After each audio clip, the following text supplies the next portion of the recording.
All right, today I'm going to risk something in our brief time in the Word. I'm going to speak to the ladies out there, not only to the ladies, but you'll see the text we go through today speaks especially to the ladies.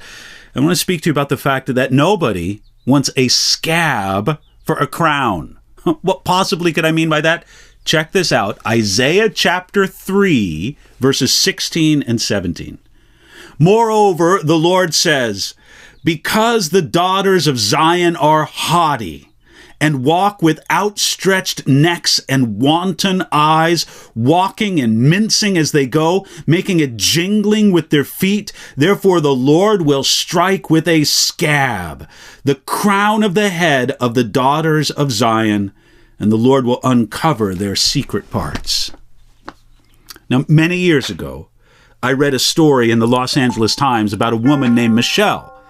She was a successful writer and editor who lived in fear.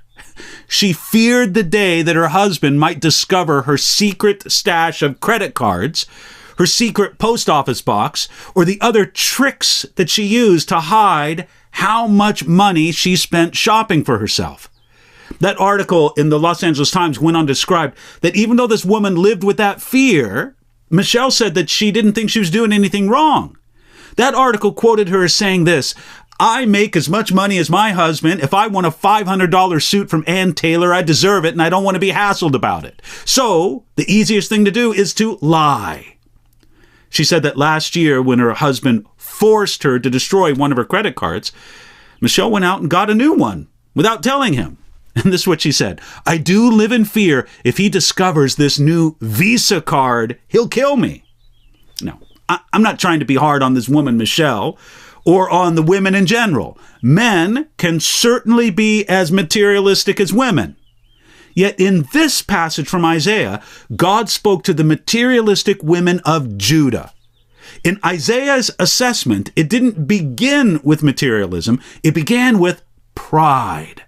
Look at how he puts it. He says here, the daughters of Zion are haughty and walk with outstretched necks. Isaiah saw that the women of Judah were proud. They were taken with themselves and loved to consider themselves better than others. Isaiah also noted that the women of Judah had wanton eyes. That is, they were sexually seductive and promiscuous. They wanted to behold and attract what was sexually impure. And along this line, Isaiah saw the women of Judah walking and mincing as they went, making a jingling sound with their feet. They were dressed with finery, luxury, and accessories. They devoted far too much of their lives to their appearance and their image. Now, of course, this love of finery, luxury, and an inordinate pleasure in the obtaining of it all, that's not unique to women. Many men have a problem with those kind of things also, but here God spoke to the problem among some women in Judah. And for emphasis, in the following verses, the prophet declared a list of the accessories and luxury items that the women of Judah longed for and devoted too much of their lives to it.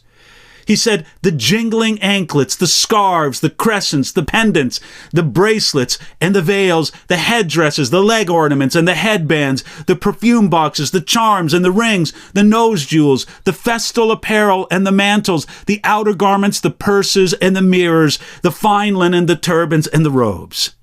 You know, it sounds to me like they had some pretty good shopping malls in ancient Jerusalem.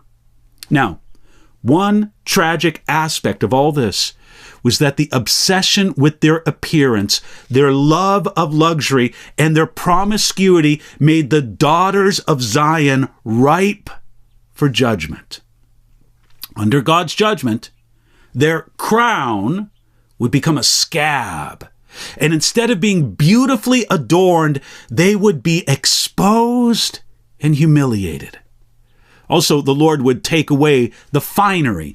In Isaiah's time, these judgments were connected with the coming invasions of nations against Judah and Israel.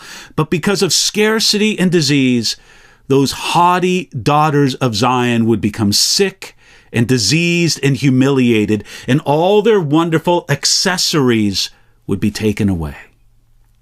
Now, friends, godliness is not any more the duty of women than men. Yet, because of the influence women have in their role in the nurture of children, it's important that the women of God live and think like the women of God. And when the women of a culture degenerate, then the hope for the next generation is challenged. But when the women of a culture turn to the Lord and His ways, there is great hope for the future. So friends, look, both women and men, let's take the emphasis off what we have and how we look, and let's put more emphasis on who we are before the God who loves us so much. We can turn to Him and do that today.